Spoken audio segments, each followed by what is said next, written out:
question tonight. Oh, hey, there we go. All right, I'm going to start with a question. Have you ever had that moment where it feels like your life just kind of stops, the whole world just stops turning? And I don't mean like literally like the world stops turning, all like Joshua, but I mean like when everything just seems to stop. There's just chaos. There's everything, the whole way life ends. Who's had that moment? Who's had that moment? Okay. So, some of those moments that I thought of, how many people have had a teacher say, pop quiz, and you go, oh no, I have not studied? Oh, come on.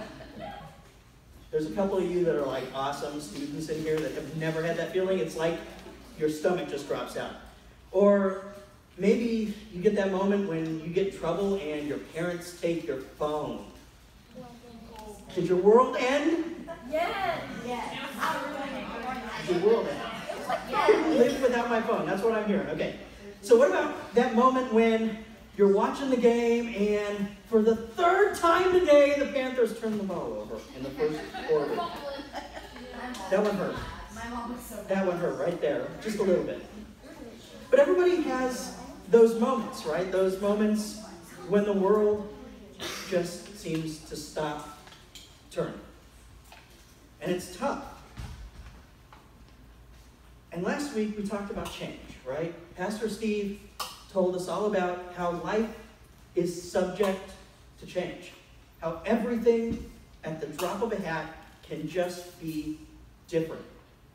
And it's really hard for you guys, I think, to wrap your mind around it, because for so many of you, that either has happened in very small ways or it really hasn't happened yet. And that's a good thing. I'm glad that for most of you, this is not like the big devastating things in life. That's awesome. But it can hurt sometimes. We all know that change can be bad, right? Who's like afraid of change? I am. I can definitely be afraid of change. And I see all the adults especially going, yes, absolutely. Because, guys, the adults have been through some really tough changes. For you guys, a lot of changes can be good, right? You change your study habits, and instead of failing out of class, now you're on the honor roll. That's an awesome change. Or you start dating, Dreamy McDreamy or whatever, right? You got that. And change can be good. But change can also really, really hurt. I wanted to give you guys an example from my life. And it was kind of for me a moment where life as I knew it ceased to be. And I ended up having a completely different thing happen. When I was 16, I got my first car. We've got a picture of something that looked a lot like it. Maybe. There we go. It was an awesome car. That's a 1983 VW GTI. It is awesome. Okay. Mine was cooler. It had a little spoiler on the back, and it had ground effects, and it was all white, none of that black nonsense. It was really a cool car. It was a lot of fun. For me, though, it meant freedom.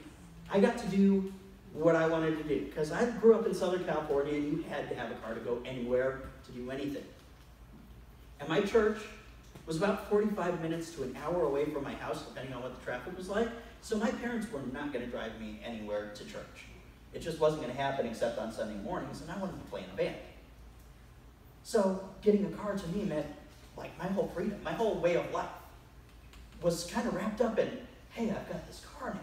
I can drive, I can do what I want to do. It was awesome. But then sophomore year came and, well, I stayed out past curfew because I could go where I wanted to go until my parents said, no, you can't. So they said, look, you can only drive to school and back. Which, okay, at least I had a car. They let me go to church because they felt like I needed Jesus at that point. Probably did. But here's the thing. I decided one day after kind of a long day, it started to snow a little bit, and I felt bad for a friend who had to walk home, so I gave her a ride home. And when I was driving home, well, the snow was a lot faster than I thought, and we went from like no snow to like 3 inches of snow really, really fast. And I slowed down, I did everything you're supposed to do as a 16-year-old, so take that for what it is. But as I started to drive around this corner, it went this way, and I turned the wheel, and the car went this way, and bam! I didn't hurt anybody, didn't get hurt myself. I got out of the car, and it was a curve about this tall. And I looked down at the wheel, and the whole wheel had just gone plop and pulled it over. And there's this little part called a steering knuckle, and basically it lets you steer and it holds the wheel on the car, and that was broken. And my whole way of life in that moment, standing by the side of the road, waiting for that tow truck, my whole life changed at that moment. Because I knew I'm in more trouble with my parents because I was driving when I wasn't supposed to, so I'm more grounded than I was before. I am now out of a car, so I can't go to church with my friends. I'm going to another church that my parents are willing to give me a ride to, where they didn't let me play in the band, or they said I had to play drums and asked Dallas. I am not a drummer at all. So they just said, if you're not drumming, then you can't play, so I didn't play. And it just, everything changed in that moment. My world stopped spinning. And I know it sounds like I'm a bit over the top with this, but for me, in that moment, that was really true. And here's the thing, and I want you guys to catch this. Since we live in a world where everything is subject to change, it's only a matter of time before we experience disappointment, loss, and hurt that changes the way we do life.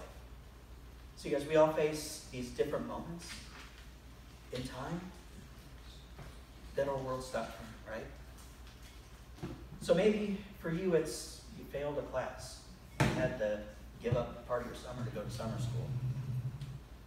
Or maybe you did date Mr. or Mrs. McDreamy and then found out that that didn't work. You were supposed to marry them, that it was supposed to be high school sweethearts, and now it doesn't work.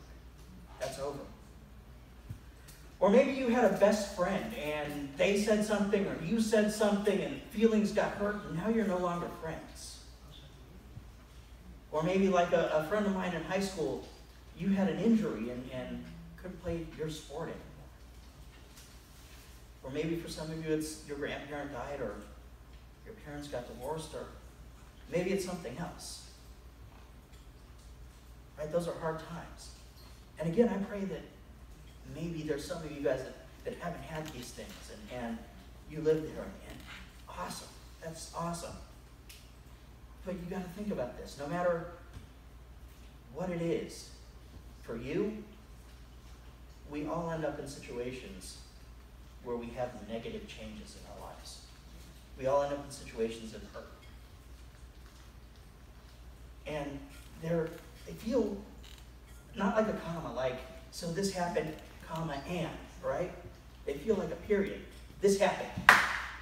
The end. No more. It's over. They feel like a period. Problem is,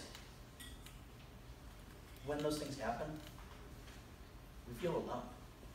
I know when I stood there on the side of the road, watching and waiting for this tow truck to come by, I watched the same car come back and forth like 3 different times. Guys, no trouble. Just zoom back and forth and back and forth.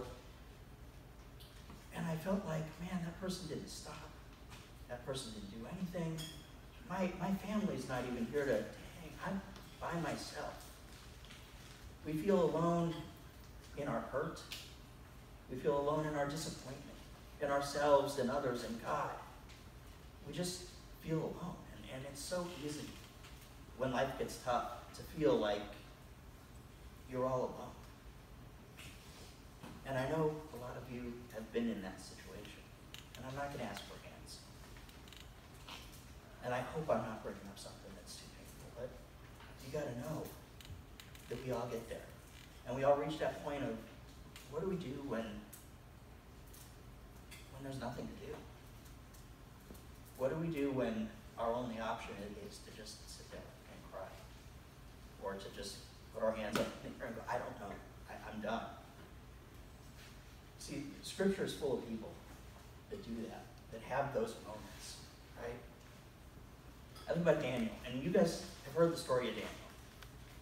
But remember how it starts. Daniel it really doesn't say where he is, but when the Babylonians come in, they come in and destroy everything he knows, and then they take him to this evil kingdom, and they put him in the court of an evil king.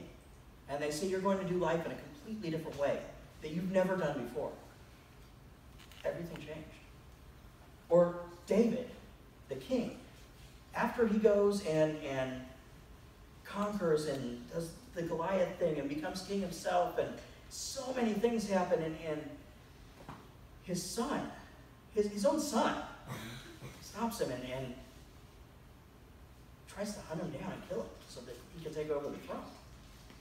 And he's going, why? What's going on? And then I think of Peter. He goes and he hangs out with Jesus. Everything is awesome. And then in one moment, Judas hugs Jesus and they take him away, and Peter's left going, I don't know what to do, and then denies Jesus, not once but 3 times. And then the rooster crows like Jesus said it would. And in that moment, his world stops. His world is over. He's wrecked. Just wrecked. And then I think of our little passage from tonight. And we're looking at a passage from the book of Isaiah. And it's a book full of prophecy. And most of it is really not very nice prophecy. If you were in Judah, which is kind of one of the 2 kingdoms of Israel. It's not a nice book to read if you're those people. Because God says, look, you've disobeyed. You've done the wrong things. You've messed up. And I told you that if you continue to mess up, bad things are going to happen.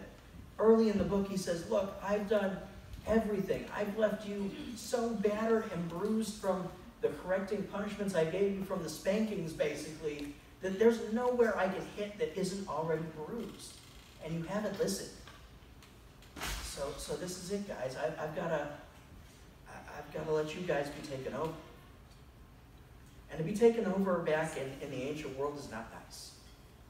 If you weren't tortured and killed, you were like Daniel, and you were taken away, and you didn't get to go to the king's court most of the time. You ended up as a slave doing manual labor, and it was not good. And here's Israel staring at this prophecy of major, major bad change, and I'm sure their hands are up going, what do we do? And then God stops everything. And he says this. We're going to look at Isaiah 43:2. We can pull that up. He says, when you walk through deep waters, I will be with you. When you go through rivers of difficulty, you will not drown. And the next one. When you walk through the fire of oppression, you will not be burnt out. The flames will not consume you. So, considering what God has just been saying, like the whole rest of the book, that's an amazing promise. He's just said, you're going to be destroyed. You're going to be taken over. You're going to be exiled. And yet he says, when you walk through the rivers, when you walk through the fires, you'll go through. And there's something really cool in that. Because if you think about water and fire, what happens in Genesis? What's the big Noah thing? Come on. Somebody give me something. The big Noah thing. Noah's Ark.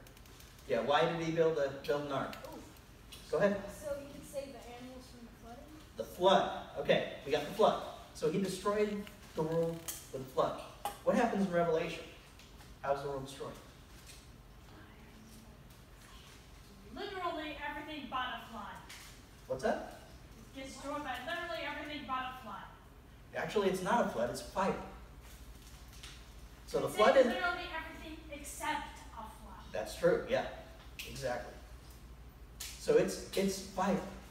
Water and fire. Those are the 2 things Isaiah mentions. And most scholars think that when Isaiah is mentioning this, what he's trying to say is, look, there's 2 ways God's going to destroy everything, and it's water and fire. And when you face water and fire, you're going to get through it. So here's the big takeaway point, guys. And look at me when I say this. No matter what, God is with you. Always. No matter what, God is with you. So, if you're like me, and you're a critical thinker, okay, great. I've got that truth. God is with me, no matter what. But what do I do with that? What's the practical thing? How do I take that home? Because right now I'm in this trial, and I don't feel like God is with me. I'm in this trial, and I know God is with me, but I still hurt. What do I do? Look what Jesus says in John 6:33, in the second half of the verse. Here on earth you will have many trials and sorrows, but take heart because I have overcome the world. The phrase take heart is kind of weird, right? And the Bible is full of advice like this. James says, count joy when you face trials of many kinds. Say, what? That's helpful, right? Yeah, really helpful. Awesome. Well, what Jesus means by take heart is literally be encouraged. Or encourage yourself. How do you do that? How do you encourage yourself? How do you be encouraged when life is falling down around you?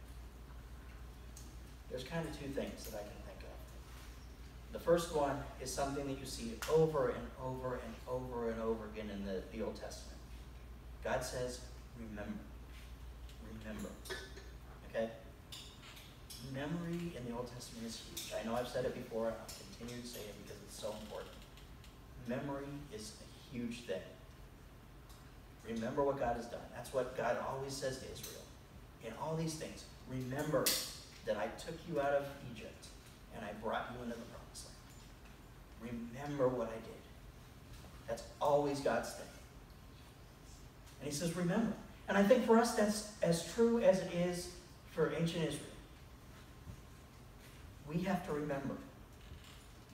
When I think back, when I go through trials, I think back to times when God saw me through my car breaking down and eventually helped me get back to my church and helped me flourish at my church. Or I think back to when my life seemed to fall apart when I moved to North Carolina and how God sustained me through that time. Or how when I turned completely away from God when I was in college, God still was there. God always has your back.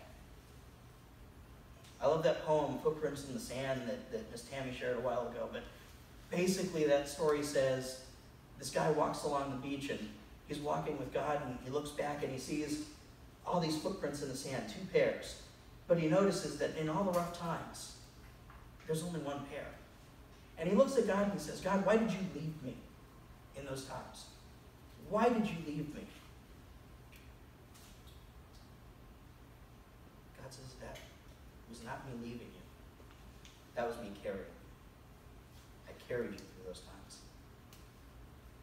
And that tells you that if you look back, there will be times when you see God's hand carrying you, lifting you up. So what do you do with the memory? You trust. What's so cool about remembering is that it lets us trust. When we think back, when we look back at the times when things went bad and God saw us through, those are the things that remind us that whatever we're going through right now, whatever we're in the midst of, those are the things that we can get through because God is there. God's not going to just magically take the hurt away. It's not what God does. The end of that verse in James that I mentioned, the count it all joy, was because he says the testing of your faith in these hard times helps you get perseverance, helps you push through, helps you grow, gives you character. God doesn't create the bad times for you, but God will use the bad times to create something new if you let him. So the second thing is just live that trust. Just live that trust. And that's what it's all about. So guys, I know you might be in a situation right now. And if you are,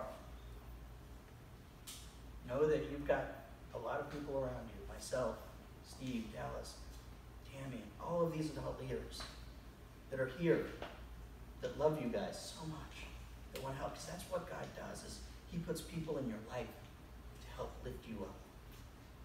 So don't be afraid to come to somebody else and share what's going on in your life. Because that's what we're here for as a body. That's why we're here together. You guys pray with me?